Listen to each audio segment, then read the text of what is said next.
তাহলে আমরা দেনের পরের বাকি অংশ আমরা লিখে নিলাম। The teacher enter the classroom, এতটুকু অংশ আমরা লিখে নিলাম। এখন ভাইয়ারা তোমাদের একটা জিনিস মাথায় রাখতে হবে, যদি নো সুনার হ্যাড দ্বারা শুরু হয় তাহলে আমি কি বলেছিলাম, দেন দ্বারা শুরু করতে হবে। এখন এই রিলেটেড নো সুনার হ্যাড ব্যতীত আরও কিছু অপশন আছে, যেমন রয়েছে স্কার্সলি হ্যাড, হার্ডলি হ্যাড। এগুলা দ্বারা যদি শুরু হয় সেম অর্থই দিবে, মানে কোনো একটা কাজ করতে না করতেই সেম অর্থ দিবে, কিন্তু হচ্ছে প্যাটার্নটা একটু চেঞ্জ করতে হবে। আসসালামু আলাইকুম প্রিয় শিক্ষার্থীরা, আশা করি তোমরা সকলেই ভালো আছো। আজকে আমরা কমপ্লিটিং সেন্টেন্সের একদম বেসিক থেকে অ্যাডভান্স লেভেল পর্যন্ত যতগুলো টপিক রয়েছে আমরা প্রত্যেকটা টপিক আলোচনা করব, এবং সাথে রয়েছে বোর্ড কোশ্চেন সমাধান এবং শীর্ষ পর্যায়ে যে স্কুলগুলো আছে এগুলোর কোশ্চেন সমাধান। তাহলে শুরুতেই আমরা প্রথম সেন্টেন্সটা যদি লক্ষ্য করি, আমরা এখানে দেখতে পাচ্ছি ইফ ইউ স্টাডি অ্যাটেন্টিভলি, যদি তুমি মনোযোগ সহকারে লেখাপড়া করো। এখন ভাইয়েরা তোমরা কিন্তু এখানেই হাবড়ে যাও, মানে এরপরে কি লিখবো আমি কোনো কথা খুঁজে পাচ্ছি না। এখন দেখো তুমি এখানে অনেক ধরনের কথা খুঁজে পাবা, তুমি নিজের থেকেই দেখবা আমি 4-5টা সেন্টেন্স অটোমেটিকভাবে তৈরি করতে পারছি। এটা কিভাবে হবে? শুরুর দিকে আমাকে এখানে অর্থের দিকে ফোকাস রাখতে হবে।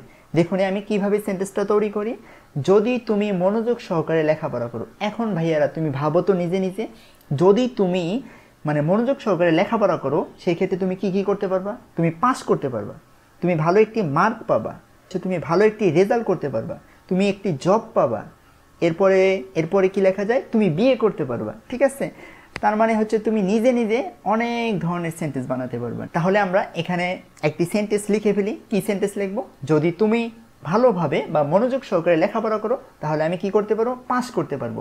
এখন ভাইয়া আমি এই সেন্টেন্সটা চুজ করলাম, কিন্তু লেখারও তো একটা সিস্টেম আছে। এটা লেখার পরে ওই সিস্টেমটা ফলো করার পরে এরপর আমি নতুন নতুন সেন্টেন্সটা আমি লিখে দেব। ঠিক আছে, তাহলে শুরুর দিকে দেখবো সাবজেক্ট কি আছে। এখানে আমরা দেখতে পাচ্ছি সাবজেক্ট রয়েছে ইউ। তাহলে আমরা শুরুতেই আমরা ইউটা এখানে কি করব, লিখে নিব। এরপর কি লিখবো? এরপর দেখবো আমরা সেন্টেন্সটা কি ধরনের সেন্টেন্স, এটা প্রেজেন্ট ইনডিফিনিট নাকি পাস্ট ইনডিফিনিট। আমরা এখানে যদি লক্ষ্য করি স্টাডি আছে, স্টাডিটা কি V1, মানে প্রেজেন্ট ইনডিফিনিট, মানে প্রেজেন্ট ফর্ম। ওকে, যদি প্রেজেন্ট ফর্ম হয় তাহলে আমরা উইল অথবা ক্যান দিতে পারি অথবা মে দিতে পারি। অর্থের সাথে মিল রেখে তোমাকে এখানে লিখতে হবে। তাহলে আমরা কি লিখতে পারি? এখানে ইফ যুক্ত ফার্স্ট কন্ডিশনালের সাথে উইলটাই বেস্ট অর্থ দেয়। আমি তোমাদেরকে 3টা অর্থ দিয়েই দেখাবো কোনটা বেস্ট হয়। তাহলে আমরা এখানে উইল দিয়ে দিলাম। তোমরা এখানে কিন্তু কেন দিতে পারো। তাহলে আমরা এই সেন্টেন্সটা কি লিখতে পারি? যদি তুমি মনোযোগ সহকারে লেখাপড়া করো তাহলে যদি উইলটা দেই তাহলে কি হবে, তুমি পাস করতে পারবে। অথবা ক্যান দিয়ে যদি দেই তুমি পাস করতে পারো। মে দিয়েও সেম একই অর্থ আসবে, তুমি পারো। তাহলে পারবে এটা হচ্ছে ভবিষ্যতের একটি সম্ভাবনাকে বোঝাবে, আর যদি ক্যান দেও বর্তমানের একটি সম্ভাবনাকে বোঝাবে। তাহলে আমরা উইল দেই, সেন্টেন্সটা পূর্ণ করলাম। তুমি চাইলে ক্যান দেও দিতে পারো, ক্যান দেও হবে। তাহলে এই সেন্টেন্সটা কি লিখবো? You will pass in the exam. এখন আমরা you will pass in the exam এই জিনিসটা লিখে নিলাম। এখন তুমি এখানে এতটুকু অংশ ঠিক রেখে তুমি কিন্তু আরো অনেক সেন্টেন্স লিখতে পারবে। তাহলে এই সেন্টেন্সটি কি দাঁড়ালো? যদি তুমি মনোযোগ সহকারে লেখাপড়া করো তাহলে তুমি পরীক্ষায় পাস করতে পারবে। এখন আমাদের এখানে শিক্ষণীয়মূলক বিষয় হলো আমরা এখানে যে সাবজেক্টটি আছে এই সাবজেক্টটা ঠিক রাখবো। এরপর এখানে আমরা কি রাখবো? ক্যান, মে, উইল, এখান থেকে যে কোনো একটি ব্যবহার করব।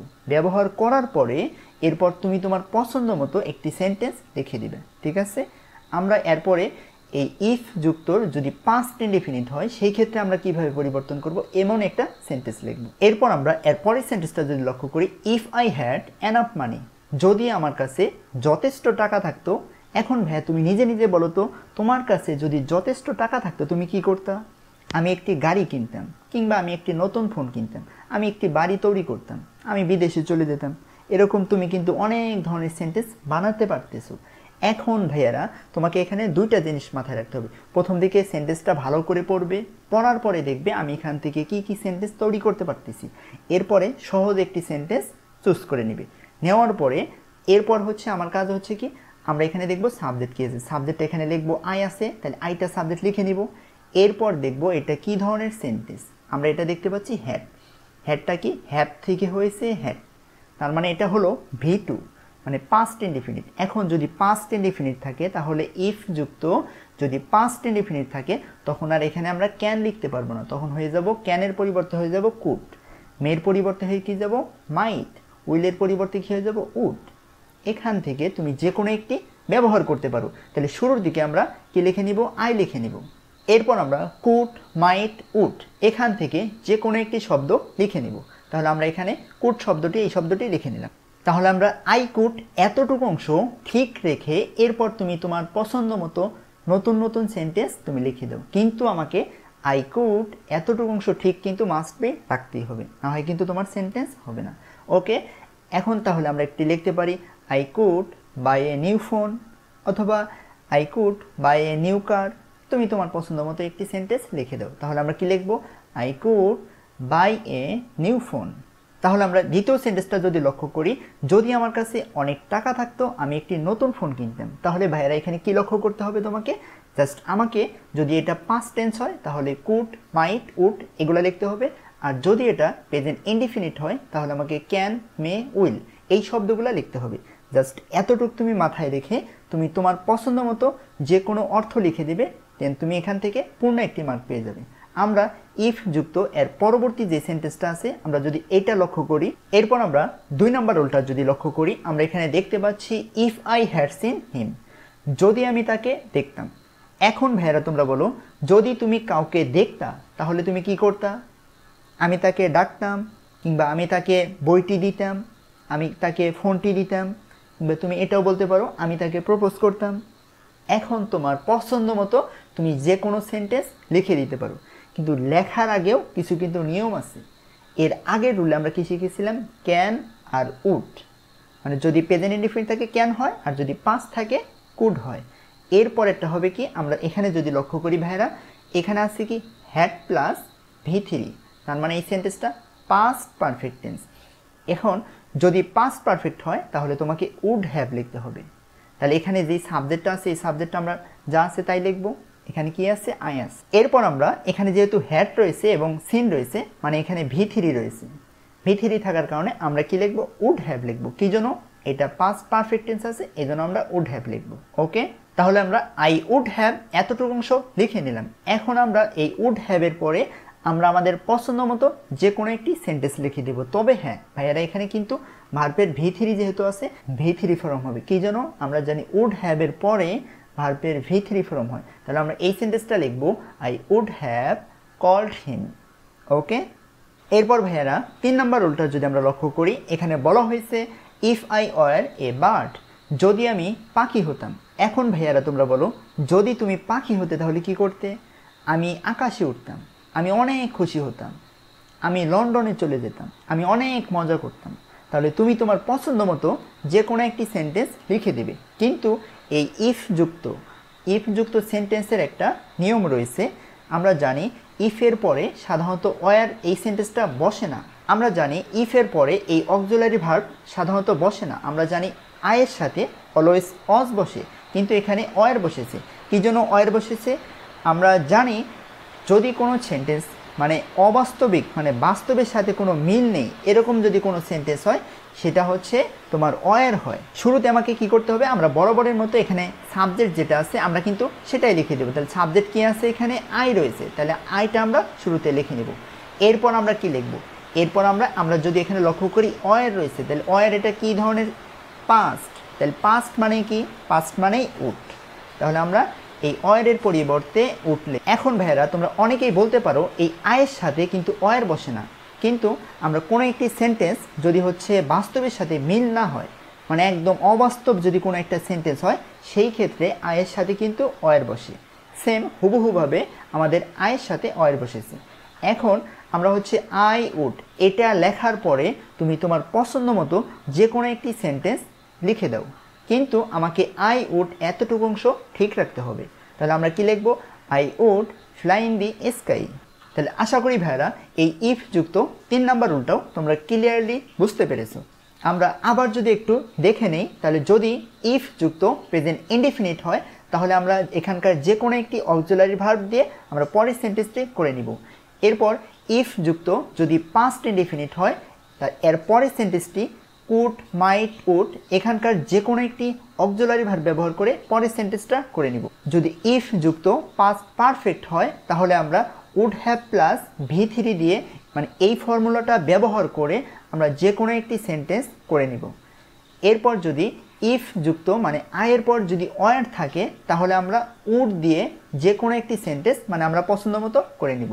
তাহলে আশা করি এই 3টা রুল তোমরা ক্লিয়ারলি বুঝতে পেরেছো ভাইয়ারা। এরপর আমরা 4 নম্বর রুলটা যদি লক্ষ্য করি, এখানে বলা হয়েছে টেক ইউর আমব্রেলা লেস্ট, তোমার ছাতা লও। লেস্ট মানে নতুবা। নতুবা কি হতে পারে?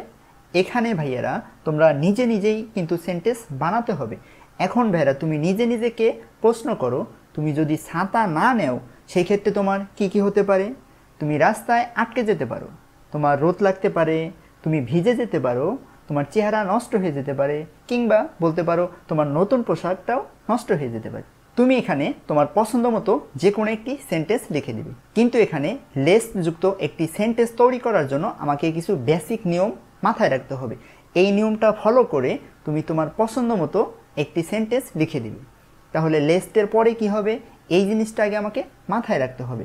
তুমি এখানে যেহেতু সাবজেক্ট ইউ আছে, এটাকে আমরা বলতে পারি ইওর মানে অবজেক্ট হিসাবে বলতে পারি, কিন্তু সাবজেক্টটা কিন্তু এখানে উজ্জ্ব আছে, এই জন্য আমরা এখানে সাবজেক্ট হিসাবে ইউ ব্যবহার করব। ওকে, আমরা ইউটা লিখে নিলাম। এখন ভাইয়ারা লেস্টের পরে সাবজেক্ট আনতে হবে এবং সাবজেক্টের পরে আমাকে শুড বসাতে হবে। তাহলে আমরা ইউ শুড এতটুকু অংশ লিখে নিলাম। তাহলে এতটুকু অংশ ঠিক রেখে তুমি তোমার পছন্দ মতো যে কোনো একটি সেন্টেন্স লিখে দেবে। তাহলে ইউ শুড কি করতে পারো, তুমি তোমার রোদ লাগতে পারে কিংবা তুমি ভিজে যেতে পারো। আমরা দিতে পারি সহজ সিম্পল একটি ওয়ার্ড দিয়ে দিব, আমি ভিজে যেতে পারি। তাহলে গেট ওয়েট, আমি ভিজে যেতে পারি। তাহলে আমরা এই সেন্টেন্সটি লিখে নেব, ইউ শুড গেট ওয়েট।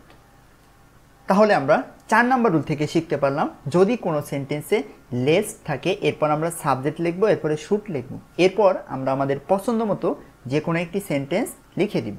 ওকে ভাইয়ারা। এরপর ভাইয়ারা আমরা 5 নম্বর রুলটা যদি লক্ষ্য করি, এখানে বলা হয়েছে no sooner had we reach the school. No sooner had মানে হচ্ছে কোনো একটা কাজ করতে না করতেই। নো সুনার হ্যাড মানে কোনো একটা কাজ করতে না করতেই। তাহলে এটার ফুল মিনিংটা কি দাঁড়ায়? No sooner had we reach the school, আমরা স্কুলে পৌঁছাতে না পৌঁছাতেই। তাহলে এখন ভাইয়ারা তুমি নিজে নিজে কি প্রশ্ন করো, তুমি স্কুলে পৌঁছাতে না পৌঁছাতেই কি কি হতে পারে? তুমি স্কুলে পৌঁছাতে না পৌঁছাতেই বৃষ্টি শুরু হয়ে যেতে পারে, ক্লাসে শিক্ষক চলে আসতে পারে, আমার বন্ধু চলে আসতে পারে, কিংবা বেল দিয়ে দিতে পারে, কিংবা ক্লাসে সময় হয়ে যেতে পারে। তুমি তোমার পছন্দ মতো যে কোনো একটি সেন্টেন্স এখানে লিখে দিবে। কিন্তু লেখার আগে এখানে বেসিক কিছু কনসেপ্ট আমাকে মাথায় রাখতে হবে। যদি নোশনার দ্বারা শুরু হয় তাহলে শুরুর দিকে আমাকে দেন লিখতে হবে। দেন লেখার পরে আমার পছন্দ মতো যে কোনো একটি সেন্টেন্স লিখে দিতে হবে। তাহলে শুরুতে আমাকে দেন লিখে নিতে হবে। তাহলে শুরুতে আমরা এই দেন এই শব্দটি লিখে নিব। এখন আমরা আমাদের পছন্দ মতো যে কোনো একটি সেন্টেন্স লিখে নিব।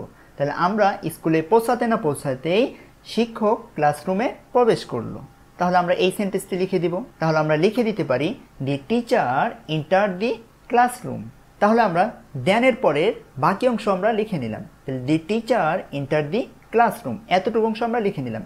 এখন ভাইয়ারা তোমাদের একটা জিনিস মাথায় রাখতে হবে, যদি নোশনার হ্যাড দ্বারা শুরু হয় তাহলে আমি কি বলেছিলাম, দেন দ্বারা শুরু করতে হবে।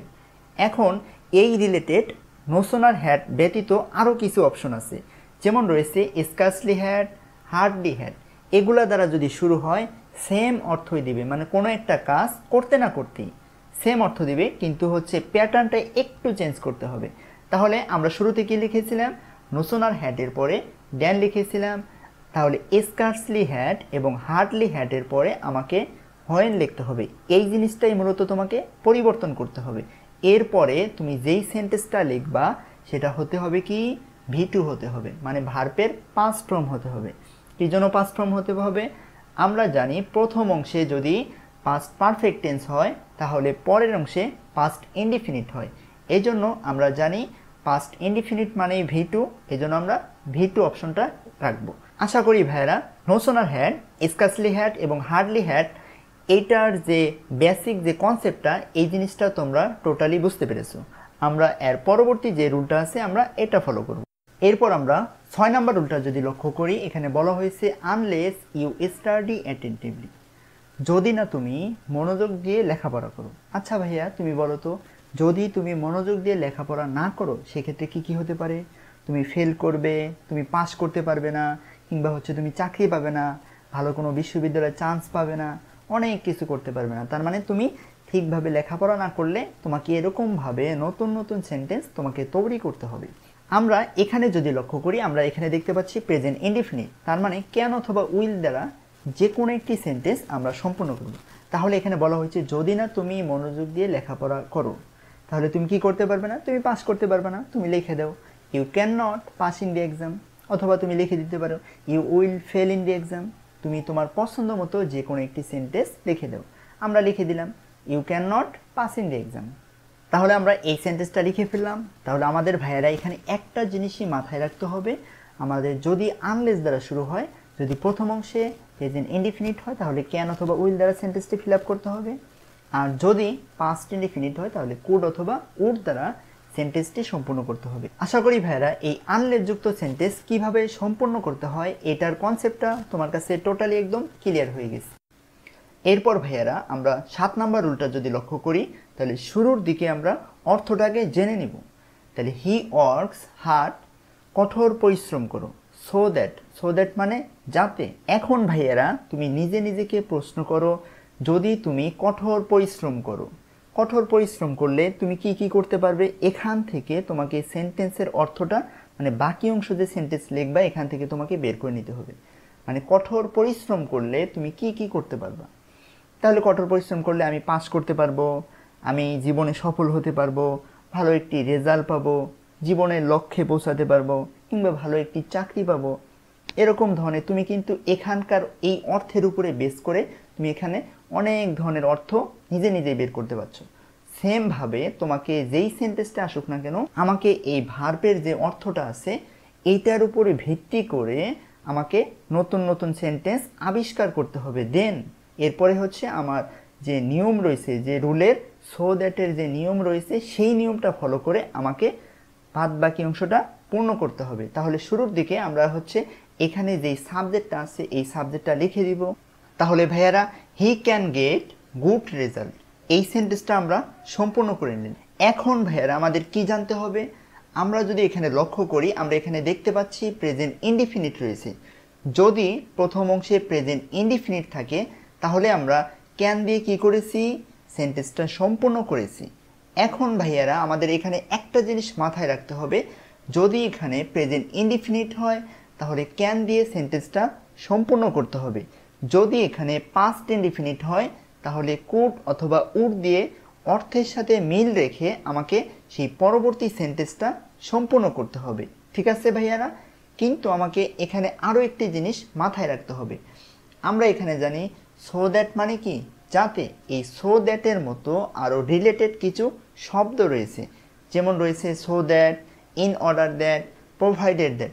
এই যে তিনটা শব্দ রয়েছে এই তিনটার প্রত্যেকটার অর্থ কিন্তু সেম, মানে হচ্ছে যাতে।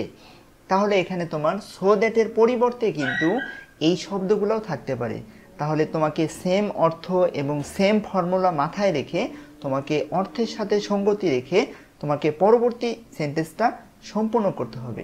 ঠিক আছে ভাইয়া, তাহলে আমরা এই 7 নাম্বার রুল থেকে so that, in order that, provided দ্যাটের যে বেসিক কনসেপ্টটা আশা করি তোমাদের মাথায় ঢুকেছে। এরপর ভাইয়ারা আমরা 8 নাম্বার রুলটা যদি লক্ষ্য করি, এখানে বলা হয়েছে দো শি ইজ রিচ। দো মানে কি, যদিও। এটার তাহলে ফুল মিনিংটা কি দাঁড়ায়, দো শি ইজ রিচ, যদিও সে ধনী। এখন কোনো একজন ব্যক্তি যদি ধনী হয় তাহলে কি করতে পারে, যদিও সে ধনী কিন্তু গরিবদেরকে কি করে, সাহায্য করে। যদিও সে ধনী সে কঠোর পরিশ্রম করে, কিংবা বলতে পারি খুব বিনয়ী, কিংবা বলতে পারি অহংকার করে না, সবার প্রতি দয়ালু, সহজ জীবনযাপন করে। তোমার যে কোনো একটি সেন্টেন্স তোমার পছন্দ মতো সেন্টেন্স লিখে দিবে। মানে এইটার অর্থের সাথে মিল রেখে তোমাকে সেন্টেন্স আবিষ্কার করতে হবে। ঠিক আছে ভাইয়া, তাহলে আমরা এই সেন্টেন্সটা লিখে দিতে পারি, যদিও সে ধনী সে সহজ জীবনযাপন করে। তাহলে she lives a simple life. তাহলে আমরা এই সেন্টেন্সটা লিখে দিব। তাহলে আমরা এই সেন্টেন্সটি লিখে নিলাম, she lives a simple life, সহজ জীবনযাপন করে। এখন ভাইয়ারা তোমাকে একটা জিনিস মাথায় রাখতে হবে, এখানে কিন্তু আমরা ক্যান, উড এগুলো কোনো কিছু ব্যবহার করিনি। তাহলে আমরা কি ব্যবহার করেছি, এটা দো এবং অল দো এই দুইটার সেম মিনিং দেয়। দো এবং অলদো দ্বারা যদি কোনো সেন্টেন্স শুরু হয় সেই ক্ষেত্রে আমাকে অর্থের সাথে মিল রেখে আমাকে সেন্টেন্সটি সম্পূর্ণ করতে হবে। যদি এই প্রথম অংশটা প্রেজেন্ট ইনডিফিনিট হয় তাহলে পরের অংশটা প্রেজেন্ট ইনডিফিনিট রেখেই মানে অর্থের সাথে মিল রেখে আমরা সম্পূর্ণ করব। যদি এখানে পাস্ট ইনডিফিনিট হয় তাহলে এটা অর্থের সাথে মিল রেখে পরবর্তী সেন্টেন্সটা পাস্ট ইনডিফিনিট রাখার চেষ্টা করব। সো আশা করি ভাইয়ারা তোমরা এই দো এবং অলদোর যে বেসিক কনসেপ্টটা এই বিষয়টা তোমাদের ক্লিয়ার হয়েছে। আমরা এর পরবর্তী যে রুলটা আছে আমরা এটার দিকে যদি লক্ষ্য, এরপর আমরা 9 নম্বরটা যদি লক্ষ্য করি, অ্যাজ হি নোস ইংলিশ। এই অ্যাজ মানে হচ্ছে যেহেতু, তাহলে এটার অর্থ কি দাঁড়ায়? অ্যাজ হি নোস ইংলিশ, যেহেতু সে ইংরেজি পারে। এখন ভাইয়ারা তোমরা নিজে নিজেই বলো তো, কোনো পার্সন যদি ইংরেজি পারে সেক্ষেত্রে কি করতে পারবে? সে বিদেশিদের সাথে কথা বলতে পারবে, ভালো একটি চাকরি পেতে পারে, ইংরেজিতে ভালো মার্ক পেতে পারে, বাচ্চাদের পড়াতে পারে, কিংবা আমরা বলতে পারি পর্যটকদের সাহায্য করতে পারে। ঠিক আছে, সাপোজ ধরো কক্সবাজার একজন পর্যটক আসছে, তাকে সে ইংরেজিতে কথা বলে সাহায্য করতে পারে। আমরা শুরুতেই যেটা লক্ষ্য করব, শুরুতে আমরা সেন্টেন্সটা পড়ে নিব, দেন এরপর এই সেন্টেন্স থেকে কী ধরনের বাক্য তৈরি করা যায় আমি তোমাদেরকে জাস্ট রাস্তায় তুলে দিচ্ছি, মানে হচ্ছে কিভাবে তুমি সেন্টেন্সটা তৈরি করতে পারবা এই ধাপটা জাস্ট শিখিয়ে দিচ্ছি। এটা ফলো করে যে ইংরেজি বোর্ড কোশ্চেনগুলো আছে সেমভাবে রিলেটেডভাবে তোমরা হচ্ছে 3 থেকে 4টা বাক্য এরকম নিজে নিজে তৈরি করার চেষ্টা করবা। যখন তুমি এটা পারফেক্টলি তুলতে পারবা দেন হচ্ছে তখন তুমি ফাইনালি অ্যান্সারটা করতে পারবা। তাহলে আমরা আমাদের পছন্দ মতো যে কোনো একটি সেন্টেন্স লিখে দিব। আমরা বলতে পারি সে বিদেশিদের সাথে কথা বলতে পারে, he can talk to foreigner. আবার বলতে পারি সে ভালো একটি জব পেতে পারে, he can get good job. সে ভালো একটি মার্ক পেতে পারে, he can get good mark. এরকম ধরনের তুমি তোমার পছন্দ মতো যে কোনো একটি সেন্টেন্স তুমি লিখে দিবে। তাহলে আমরা লিখে নিলাম হি ক্যান টক টু ফরেনার। এখন ভাইয়েরা তোমরা এখানে যদি লক্ষ্য করো, যদি এই শব্দগুলা শুরুতে থাকে তাহলে যেহেতু অর্থ দিবে। আমি অলরেডি তোমাদেরকে এরকম একটি এক্সাম্পল দিয়েছি। আবার এই শব্দগুলো যদি মাঝখানে বসে সেই ক্ষেত্রে কিন্তু ভিন্ন অর্থ দিবে, মানে কারণ অর্থ দিবে। তাহলে আমরা এই কারণ অর্থ দিয়ে কিভাবে সেন্টেন্সগুলো তৈরি করতে হয় একটা যদি আমরা এক্সাম্পল স্বরূপ দেখি। এখন ভাইয়ারা এর পরের সেন্টেন্সটা যদি আমরা লক্ষ্য করি, এখানে বলা হয়েছে I went to bed early as. আমি তাড়াতাড়ি বেডে গিয়েছিলাম কারণ। এখন তুমি তোমার মন মতো বানিয়ে দিবা। এখানে কিন্তু কি বলা হয়েছে, আমি যেহেতু ইংলিশ পারি, এখানে কিন্তু যেহেতু অর্থ দিচ্ছে। তাহলে এই 3টি শব্দ শুরুতে থাকলে যেহেতু অর্থ দিবে, এই 3টি শব্দ যদি মাঝখানে বসে তাহলে কারণ অর্থ দিবে। এটা আশা করি তোমাদের ক্লিয়ার হয়েছে। তাহলে আমরা এখানে কি কি বলতে পারি, আমি তাড়াতাড়ি বেডে গিয়েছিলাম কারণ আমি অসুস্থ ছিলাম, কিংবা বলতে পারি আমি ক্লান্ত ছিলাম, আমার সকালে ঘুম থেকে তাড়াতাড়ি উঠতে হবে, আমি সুস্থ থাকতে চেয়েছিলাম। মানে তুমি তোমার মন মতো মানে যে কোনো সেন্টেন্স তুমি নিজে নিজে আবিষ্কার করবা প্রত্যেকটা জায়গা থেকে। যেগুলো বোর্ড কোশ্চেন আছে তুমি জাস্ট আমার এখান থেকে একটা আইডিয়া নেবে, মানে ধারণা নেবে। এই ধারণাটা নিজের জীবনে কার্যক্রম করবা। কিভাবে? প্রত্যেকটার বোর্ড কোশ্চেন দেখবা, বোর্ড কোশ্চেনের ভিতরে তুমি একটা সেন্টেন্স থেকে একাধিক সেন্টেন্স বানানোর চেষ্টা করবা। সেখান থেকে তুমি যদি না পারো তুমি চ্যাটজিপিটির সহযোগিতা নেবে, তুমি গুগল মামার সহযোগিতা নেবে। তুমি এখন বর্তমান অনলাইনে তুমি যদি চাও যে কোনো জায়গায় তুমি সহযোগিতা নিতে পারবে। তোমার জাস্ট ইচ্ছা শক্তিটা থাকলেই তুমি যে কোনো উপায়ে তুমি সহযোগিতা নিতে পারবে। তাহলে আমরা এখানে যে কোনো একটি শব্দ বানিয়ে দিতে পারি পাস্ট ইনডিফিনিট। তাহলে আমরা এটা পাস্ট ইনডিফিনিট দিয়ে করবো, আই ওয়াজ টায়ার্ড অথবা আই ওয়াজ সিক। অথবা আমরা বলতে পারি I have to get up early in the morning, মানে হচ্ছে আমার তাড়াতাড়ি ঘুম থেকে উঠতে হবে। I want to stay healthy, মানে আমি সুস্থ থাকতে চেয়েছিলাম। মানে তুমি তোমার মন মতো যে কোনো একটি সেন্টেন্স লিখে দিবে। আমরা এখানে একটি সিম্পল সেন্টেন্স লিখে দিলাম আই ওয়াজ টায়ার্ড। তাহলে আমরা এই সেন্টেন্সটা লিখে দিব। তাহলে আমরা আই ওয়াজ টায়ার্ড এই সেন্টেন্সটা লিখে ফেললাম। আশা করি ভাইয়ারা এই অ্যাজ, সিন্স, বিকজ এই 3টি শব্দের যে ব্যবহার, কিভাবে শব্দ তৈরি করতে হয় এই কনসেপ্টটা তোমাদের টোটালি ক্লিয়ার হয়ে গেছে। আমরা এর পরবর্তী যে রুলটা আছে আমরা এটা ফলো করব। এরপর আমরা 10 নম্বর রুলটা যদি লক্ষ্য করি, এখানে বলা হয়েছে he spoke as if. As if মানে কি জানি? যেন। তাহলে এটার ফুল মিনিংটা কি দাঁড়ায়? হি স্পোক অ্যাজ ইফ, সে এমনভাবে বলে। মানে অ্যাজ ইফ মানে শুধু যেন বলবো না, এমনভাবে এই কথাটা নিয়ে আসবো। সে এমনভাবে কি স্পোক মানে এমনভাবে বলে যেন এখন তুমি তোমার মন মতো যে কোনো একটি সেন্টেন্স বানিয়ে দিবেন। আমরা এখানে বলতে পারি সে এমনভাবে বলে যেন ঘটনাটি দেখছে, সব কিছু পারে, সব কিছু জানে, আমি কিছুই পারি না, সে আমার বস। মানে তুমি তোমার মন মতো যে কোনো একটি সেন্টেন্স তুমি বানিয়ে দিবে। ওকে, এখন তাহলে আমরা সেন্টেন্স তৈরি করার ক্ষেত্রে কিছু প্যাটার্ন আছে, সেই প্যাটার্নগুলো অবশ্যই আগে আমরা ফলো করব। তাহলে আমাদের শুরুর দিকে যেই জিনিসগুলো মাস্ট বি ইম্পর্টেন্ট আমাদের ফলো করা উচিত, যেমন আমরা শুরুর দিকে যদি লক্ষ্য করি, এই জিনিসটা কিন্তু আমরা অনেক আগে থেকে জানি। যদি V2 থাকে, V2 মানে কি, যদি প্রথম অংশে বা যে কোনো একটি অংশে পাস্ট ইনডিফিনিট হয় তাহলে পরের অংশে পাস্ট পারফেক্ট হয়। এটা কিন্তু মানে বিপরীতমুখী, এটা আমরা অনেক আগে থেকে শিখে আসতেছি। প্রত্যেকটা সেন্টেন্স, শুধু অ্যাজ ইফের ক্ষেত্রে না, যে কোনো সেন্টেন্সের ক্ষেত্রেই যদি পাস্ট ইনডিফিনিট হয় পরের অংশ পাস্ট পারফেক্ট হয়, আর যদি প্রেজেন্ট ইনডিফিনিট হয় আমরা সেই ক্ষেত্রে পাস্ট ইনডিফিনিট করি। এই নিয়মগুলো কিন্তু আমরা অনেক আগে থেকেই ফলো করে আসতেছি। সেম একই নিয়মে আমরা এই সেন্টেন্সটাও পরিবর্তন করব। তাহলে আমরা এটা কি বলতে পারি, তাহলে এই সেন্টেন্সটা যদি লক্ষ্য করি, হি স্পোক অ্যাজ ইফ, সে এমনভাবে কথা বলে যেন সে সব কিছু পারে। তাহলে হি হ্যাড নোন এভরিথিং, এই সেন্টেন্সটা আমরা এখন লিখে দিই। তাহলে আশা করি ভাইয়েরা এই অ্যাজ ইফ এবং অ্যাজ দোর যে নিয়মটা আছে এই কনসেপ্টটা তোমাদের টোটালি ক্লিয়ার হয়েছে। আমরা এর পরের সেন্টেন্সটা যদি লক্ষ্য করি, এখানে বলা হয়েছে কি it is a long time since. It is a long time since, এটার অর্থ কি, অনেক দিন হয়েছে। It is a long time since, অনেক দিন হয়েছে। তাহলে ভাইয়ারা এরপরে তোমার নিজে থেকে সেন্টেন্স তৈরি করতে হবে। তাহলে অনেক দিন হয়েছে, এরপরে কি বানানো যায়, অনেক দিন হয়েছে আমাদের শেষ দেখা হয়েছিল, অনেক দিন হয়েছে আমার সাথে তার প্রথম দেখা হয়েছিল, আমি কক্সবাজার ভ্রমণ করেছিলাম, আমি আমার বন্ধুকে দেখেছিলাম। তুমি তোমার মন মতো যে কোনো একটি সেন্টেন্স লিখে দেবে। তবে হ্যাঁ, তোমার এখানে মাথায় রাখতে হবে যদি প্রেজেন্ট ইনডিফিনিট হয় তাহলে পরের সেন্টেন্সটা তোমাকে পাস্ট ইনডিফিনিট করতে হবে। জাস্ট এই জিনিসটা মাথায় রাখবে। এরপর আমরা বলতে পারি আমার সাথে তার প্রথম দেখা হয়েছিল, উই মিট হিম ফার্স্ট। আমি কক্সবাজারে ভ্রমণ করেছিলাম, আই ভিজিটেড কক্সবাজার, আমি আমার বন্ধুকে দেখেছিলাম।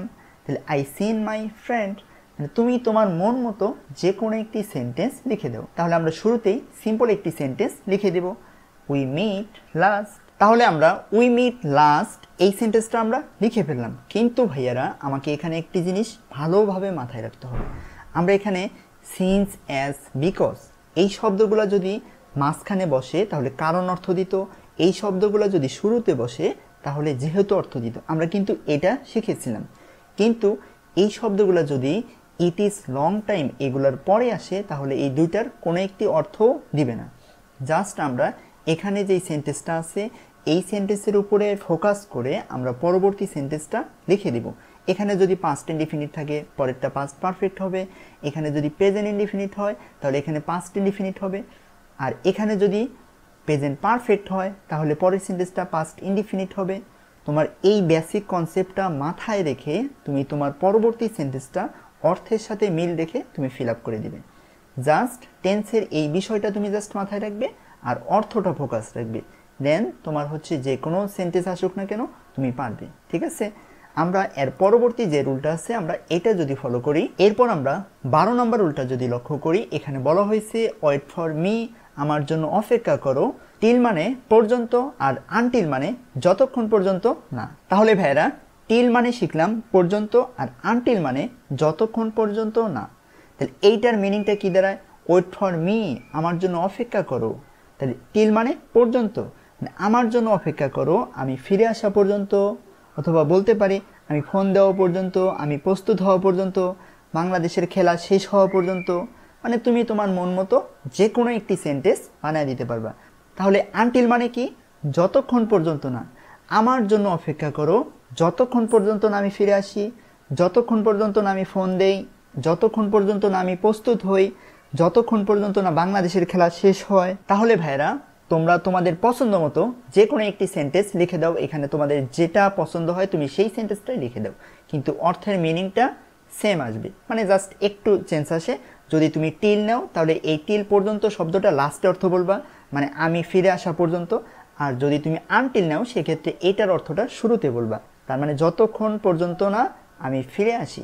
তাহলে আমরা এখানে লিখে দিব আমার জন্য অপেক্ষা করো যতক্ষণ পর্যন্ত না আমি ফিরে আসি। তাহলে আই কাম ব্যাক। আশা করি ভাইয়েরা টিল এবং আনটিলের যে নিয়মটা এই নিয়মটা তোমরা বুঝতে পেরেছো। আমরা এর পরবর্তী যে রুলটা আছে এটা যদি আমরা ফলো করি, এরপর ভাইরা আমরা 13 নম্বর রুলটা যদি লক্ষ্য করি, আমরা শুরুর দিকে এটার অর্থটাকে জেনে নিব। এখানে বলা হয়েছে কি, আমি ছেলেটিকে চিনতাম, স্টোল মাই ব্যাগ, আমার ব্যাগটি চুরি করেছে। তাহলে কিন্তু ভাইরা এখানে মাঝখানে কিছু একটা অংশ বাকি থেকে যাচ্ছে। আমি ছেলেটিকে চিনতাম যে আমার ব্যাগটি চুরি করেছে। এখন জের অর্থ কি, জের বিভিন্ন অর্থ আসে, যে মানে হু আসে, যে মানে দ্যাটও আসে। এখন আমরা কোনটা বসাবো, এইটা বসানোর জন্য আমাকে একটা জিনিস মাস্ট বি মাথায় রাখতে হবে, সেটা হচ্ছে এই রিলেটিভ প্রোনাউনের আগের শব্দটা কি রয়েছে। আগে শব্দটি দি বয় রয়েছে, মানে একজন ব্যক্তিকে বোঝানো হয়েছে। যদি সেখানে ব্যক্তিকে বোঝানো হয় তাহলে হু হবে, যদি কোনো বস্তুকে বোঝানো হয় সেখানে হুইচ অথবা দ্যাট হবে, কোনো স্থান মানে কোনো জায়গাকে যদি বোঝানো হয় সেক্ষেত্রে হয়ার হবে। তাহলে এই সেন্টেন্সটা একটা ব্যক্তিকে বোঝানো হয়েছে, তার মানে আমরা এখানে হু লিখে দিব। তাহলে আমরা এখানে লিখে দিতে পারি হু। এরপর আমরা এর পরের সেন্টেন্সটা যদি লক্ষ্য করি, এখানে বলা হয়েছে তামিম বট এ বুক। তামিম একটি বই কিনেছিল, ওয়াজ ভেরি বিউটিফুল, অনেক সুন্দর।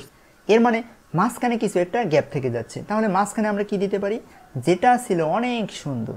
তাহলে যেটার অর্থটা কি আসবে, হুইচ অথবা দ্যাট। হুইচ অথবা দ্যাট কি জন্য বসাবো আমরা, এই যে আমরা এই হুইচ মানে রিলেটিভ প্রোনাউনের আগে যদি লক্ষ্য করি, আমরা এখানে দেখব কি আছে, এ বুক আছে। এ বুক মানে একটি বস্তু, আর যেখানে আমি বলেছিলাম বস্তু হলেই সেখানে হুইচ অথবা দ্যাট হবে। তার মানে এখানে হুইচ অথবা আমরা দ্যাট বসাবো। এর পরের সেন্টেন্সটা যদি লক্ষ্য করি, এখানে বলা হয়েছে দিস ইজ দি প্লেস, এটা এমন একটি জায়গা আমি জন্মগ্রহণ করেছিলাম। মাঝখানে তাহলে কিন্তু কিছু একটু বাকি থেকে যাচ্ছে, মানে এটা এমন একটি জায়গা যেখানে যেখানে আমি জন্মগ্রহণ করেছিলাম। এখন ভাইয়ারা আমি এখানে কি বসাবো, এখানে আমরা এই রিলেটিভ প্রোনাউনের আগে যেটা আছে সেটা দেখব। রিলেটিভ প্রোনাউনের দি প্লেস, প্লেস মানে কি জায়গা, কোথাও যদি জায়গা বোঝায় তার মানে হয়ার হবে। তাহলে হয়ারের অর্থ কি জানি আমরা, কোথায়, কিন্তু এখানে কোথায় অর্থ আসবো না, এখানে যেখানে আসবো, যেখানে আমি জন্মগ্রহণ করেছিলাম। তার মানে এই প্লেস থাকার কারণে আমরা এখানে হয়ার দিব। ঠিক আছে ভাইয়ারা, তাহলে আমরা এখানে কি দিতে পারি, this is the place where I was born. এখন ভাইরা তোমাদের উদ্দেশ্যে আমি কিছু কথা বলতে চাই, সেটা হলো এই যে আমি 13টা রুল পড়াইলাম, তুমি ক্লাসগুলো সুন্দরভাবে দেখছো, নোট করছো, অনেক ভালোভাবে মুখস্থ করছো, কিন্তু তুমি পরিশেষে বোর্ড কোশ্চেনগুলো সমাধান করো নাই। তুমি কিন্তু বোর্ড কোশ্চেনের অ্যান্সারগুলো পারবা না। তুমি এই রুলগুলো জাস্ট ফলো করে মাথায় রেখে এখন তুমি বোর্ড কোশ্চেনগুলো সমাধান করবা। এখন তুমি এইটা পড়ে এরপর তুমি যদি বোর্ড কোশ্চেনে নামো, দেখবা হচ্ছে তোমার কাছে অনেকটা ইজি লাগবে। আর তুমি যদি এটার ভিতরে সীমাবদ্ধ থাকো, হ্যাঁ আমি এটা রুল পড়ছি, আমার এখানে এনাফ, আমার আর পড়তে হবে না, তাহলে কিন্তু তুমি পরীক্ষায় পারবে না। আমি আশা করি তোমার এই 13টি রুল দেখার পরে তুমি এর পরবর্তীতে যে আরও বাকি বোর্ড কোশ্চেন আছে 2019, 20, 21, 22, 23, 24, 25, এগুলো যতগুলো বোর্ড কোশ্চেন আছে প্রত্যেকটা সমাধান করার চেষ্টা করবে। তাহলেই দেন তোমার পারফেক্ট একটা প্রিপারেশন হবে। এরপর ভাইরা তোমাদের বিগত বছরে যে ইম্পর্টেন্ট প্রোভার্বগুলো আছে এগুলো আমরা এখন দেখাবো। এরপর ভাইরা তোমাদের বিগত বছরে যে ইম্পর্টেন্ট প্রবাদ বাক্যগুলো আছে এই জিনিসগুলো আমি এখানে তুলে ধরেছি। এখানে তোমাদের বোঝানোর মতো কিছু নেই, তোমরা জাস্ট এখান থেকে মুখস্থ করে নিবে। আমি জাস্ট তোমাদেরকে এখানে দেখিয়ে দিব, তোমরা একবার করে স্ক্রিনশট দিয়ে নেবে। আর অবশ্যই এটার পিডিএফ লিঙ্ক আমি ডিসক্রিপশন বক্সে দিয়ে রাখবো, সেখান থেকে তুমি চাইলে ডাউনলোড করে নিতে পারো। ঠিক আছে, তাহলে আমি তোমাদেরকে এটা দিয়ে দিচ্ছি, তোমরা স্ক্রিনশট দিয়ে নিয়ে নাও। এরপর আমরা ঢাকা বোর্ডের 2020 সালের যে বোর্ড কোশ্চেনটা আছে এটা যদি লক্ষ্য করি, তাহলে শুরুতেই আমরা অর্থটা জেনে নিব। আমরা কিন্তু no sooner had, unless, scarcely, if যুক্ত, এরপরে প্রোভাইডেড দ্যাট, এই শব্দগুলো কিন্তু আমরা এতক্ষণ সমাধান করেছি। আমরা এখন এটা সবগুলা মিলিয়ে একটি বোর্ড কোশ্চেন সমাধান করব। তাহলে শুরুতেই আমরা যদি এখানে লক্ষ্য করি, no sooner had we reach the school. এখানে বলা হয়েছে নো সোনার হ্যাড মানে কি, কোনো একটা কাজ করতে না করতেই, তার মানে আমরা স্কুলে পৌঁছাতে না পৌঁছাতেই। তাহলে আমরা স্কুলে পৌঁছাতে না পৌঁছাতে কি হতে পারে, আমরা বলতে পারি স্যার চলে আসলো, কিংবা বেল দিয়ে দিল, আমার বন্ধু আসলো, বৃষ্টি শুরু হলো। তুমি তোমার মন মতো যে কোনো একটি সহজ সেন্টেন্স ভাইয়ারা এখানে লিখে দিবে। দুইটা জিনিস তোমাকে মাথায় রাখতে হবে, নো সোনারের পরে কি লিখতে হবে ভাইয়া, দেন লিখতে হবে, এবং পরবর্তী সেন্টেন্সটা পাস্ট ইনডিফিনিট হবে। এতটুকু মাথায় রাখলেই দ্যাটস এনাফ। তাহলে আমরা যে কোনো একটি সেন্টেন্স লিখে দিব। আমরা লিখে দিতে পারি দেন দি টিচার কেম, কাম থেকে কেম মানে V2 হবে। তাহলে ভাইরা আমরা এখানে দুইটা জিনিস মাথায় রাখবো, যদি নো সোনার হ্যাড দ্বারা শুরু হয় তাহলে আমরা দেন দ্বারা শুরু করব, এবং পরবর্তী যে ভার্বটা থাকবে সেটা হবে V2। আমরা এর পরবর্তী সেন্টেন্সটা যদি লক্ষ্য করি, এখানে বলা হয়েছে আনলেস ইউ স্টাডি অ্যাটেন্টিভলি, যদি না তুমি মনোযোগ দিয়ে লেখাপড়া করো। আচ্ছা, যদি না তুমি মনোযোগ দিয়ে লেখাপড়া করো তাহলে কি হতে পারে? তুমি ফেল করতে পারো, তোমার রেজাল্ট খারাপ হতে পারে, বা চাকরি পাবে না, কিংবা বলতে পারি ভালো কোনো বিশ্ববিদ্যালয়ে চান্স পাবে না। তুমি তোমার মন মতো যে কোনো একটি সেন্টেন্স লিখে দেবে। এখন ভাইরা যদি আনলেস দ্বারা শুরু হয়, আমরা কিন্তু এই রুলগুলো আলোচনা করেছিলাম বেসিক থেকে, তাহলে কি হবে? তাহলে পরবর্তী সেন্টেন্সটা উইল, ক্যান অথবা মে দ্বারা সম্পন্ন করতে হবে। ঠিক আছে ভাইয়া? তাহলে সাবজেক্ট যা আছে সেটাই থাকবে। তাহলে আমরা লিখে দিতে পারি তুমি পরীক্ষায় পাশ করতে পারবে না, অথবা তুমি বলতে পারো you will fail in the exam, তুমি পরীক্ষায় ফেল করবে। তুমি তোমার পছন্দ মতো যে কোনো একটি সেন্টেন্স লিখে দিবে। এরপর আমরা সি নাম্বারটা যদি লক্ষ্য করি, এখানে বলা হয়েছে scarcely had the party began. তাহলে স্কার্সলি মানে কি? স্কার্সলি হ্যাড মানে কোনো একটা কাজ শুরু হতে না হতেই। আমরা এই নোশন আর হ্যাডের যে অর্থটা পড়েছিলাম সেম অর্থই আসবে, জাস্ট এখানে একটা জিনিসই চেঞ্জ করতে হবে আমাকে, সেটা হলো এখানে যে দ্যান লিখেছিলাম এই দ্যানের পরিবর্তে এখানে হোয়েন লিখতে হবে। কিভাবে? আমরা অর্থের সাথে মিল রেখে এটা করব। আমরা এখানে যদি লক্ষ্য করি scarcely had the party began, মানে পার্টিটি শুরু হতে না হতেই। তাহলে পার্টিটি শুরু হতে না হতেই কি হতে পারে? আমরা বলেছিলাম না দ্যানের পরিবর্তে হোয়েন হবে, তাহলে আমরা হোয়েন লিখে দিব। তখনই আমার বন্ধু আসলো। পার্টি শুরু হতে না হতেই বৃষ্টি শুরু হলো, কিংবা অতিথিরা নাচতে শুরু করলো, কিংবা পুলিশ এসে দরজায় নক করলো। ঠিক আছে? এরকম তুমি তোমার পছন্দ মতো যে কোনো একটি সেন্টেন্স লিখে দিলে। তাহলে এখন আমার এখানে কি করতে হবে? হোয়েন লিখতে হবে, এবং পরবর্তী যে সেন্টেন্সটা থাকবে সেটা পাস্ট ইনডিফিনিট হবে। আমি তোমাকে এর আগেও একটা জিনিস বলেছিলাম, আবার তোমাকে বলে দিচ্ছি। কোনো একটা অংশে যদি পাস্ট ইনডিফিনিট থাকে সেটা হবে পাস্ট পারফেক্ট, কিংবা কোনো একটা অংশে যদি পাস্ট পারফেক্ট থাকে তাহলে পরবর্তী অংশে পাস্ট ইনডিফিনিট হবে। আমরা এখানে কিন্তু হ্যাড প্লাস V3 পাচ্ছি, তার মানে পাস্ট পারফেক্ট। তাহলে পরবর্তী অংশটা পাস্ট ইনডিফিনিট করতে হবে। এই জিনিসটা তুমি যদি মাথায় রাখো, এই কমপ্লিটিং সেন্টেন্সের শুধু এখানেই না, আরও অনেক ধরনের জায়গায় তুমি এখানে এরকম রুল পাবা, মানে পাস্ট ইনডিফিনিট, পাস্ট পারফেক্ট। ওকে, তাহলে আমরা লিখে দিব হোয়েন দি ফ্রেন্ড কেম, মানে তখনই আমার কি হলো? বন্ধু আসলো। আমরা এর পরবর্তীটা যদি লক্ষ্য করি, এখানে বলা হয়েছে if I had known his mobile number, মানে যদি তার মোবাইল নাম্বার থাকতো। এখন ভাইয়েরা বলো, যদি কারো কাছে তোমার মোবাইল নাম্বার থাকতো তুমি কি করতা? আমি তার নাম্বারে ফোন করতাম, কিংবা ঘটনাটি বলতাম, কিংবা বলতে পারো পরীক্ষার বিষয়টি বলতাম, কিংবা তাকে প্রস্তাব পাঠাতাম। তোমার যেটা মনে চায় তুমি সেই সেন্টেন্সটাই লিখে দেবে। তবে হ্যাঁ, আমার এখানে কিছু নিয়ম রয়েছে কি করতে হবে। আমরা এখানে দেখতে পাচ্ছি হ্যাড প্লাস V3। আমরা জানি হ্যাড প্লাস V3 থাকলে মাত্র তোমাদের বলেছি পাস্ট ইনডিফিনিট হবে। তবে হ্যাঁ, আমি এই রুলটা কিন্তু তোমাদের এর আগেও পড়েছি। যদি ইফ যুক্ত হ্যাড প্লাস V3 থাকে, মানে ইফ যুক্ত পাস্ট পারফেক্ট টেন্স থাকে, সেই ক্ষেত্রে কিন্তু উড হ্যাভ প্লাস V3 হবে। কি বলছি আবার মাথায় রেখো, যদি ইফ যুক্ত পাস্ট পারফেক্ট থাকে তাহলে হবে কি? Would have plus V3। এই উড হ্যাভ প্লাস V3 লিখে তুমি তোমার মন মতো যে কোনো একটি সেন্টেন্স লিখে দাও। তাহলে শুরুতেই আমরা কি করব? সাবজেক্টকে নিয়ে আসবো, নিয়ে আসার পরে আমি আমার পছন্দ মতো যে কোনো একটি সেন্টেন্স লিখে দিই। তাহলে এই সেন্টেন্সটি কি দাঁড়ায়? যদি তার মোবাইল নাম্বারটি থাকতো তাহলে কি করতাম? আমি তার নাম্বারে ফোন করতাম। তাহলে বলতে পারি I would have called his number. তাহলে আমরা এই সেন্টেন্সটা লিখে দিব। এরপর আমরা এই নাম্বারটা যদি লক্ষ্য করি, এখানে বলা হয়েছে ওয়ার্ক হার্ড, কঠোর পরিশ্রম করো। প্রোভাইডেড দ্যাট মানে কি? যদি। তাহলে কঠোর পরিশ্রম করো যদি, তাহলে যদি তুমি কি হতে চাও? যদি তুমি সফল হতে চাও, কিংবা জীবনে সমৃদ্ধি অর্জন করতে চাও, শ্রেষ্ঠ ছাত্র হতে চাও, বাবা মাকে গর্বিত করতে চাও, তুমি তোমার পছন্দ মতো যে কোনো একটি সেন্টেন্স লিখে দাও। তাহলে আমাকে শুরুতে এটা মাথায় রাখতে হবে, প্রোভাইডেড দ্যাট মানে যদি। তাহলে এখানে তুমি অর্থের সাথে মিল রেখে যে কোনো একটি সেন্টেন্স লিখে দিতে পারো। তাহলে তুমি লিখে দিতে পারো তুমি কঠোর পরিশ্রম করো যদি তুমি বাবাকে গর্বিত করতে চাও। তাহলে বলতে পারি কি? You want to make my father, এটা লিখতে পারো। কিংবা লিখতে পারো you want to success in life. আশা করি ভাইরা ঢাকা বোর্ড 2020 এর কমপ্লিটিং সেন্টেন্সটা তোমরা ক্লিয়ারলি বুঝতে পেরেছো। আর এর পরবর্তীতে তোমরা কোন টপিকের উপরে ভিডিও চাও অবশ্যই কমেন্ট বক্সে জানাবে ভাইয়ারা।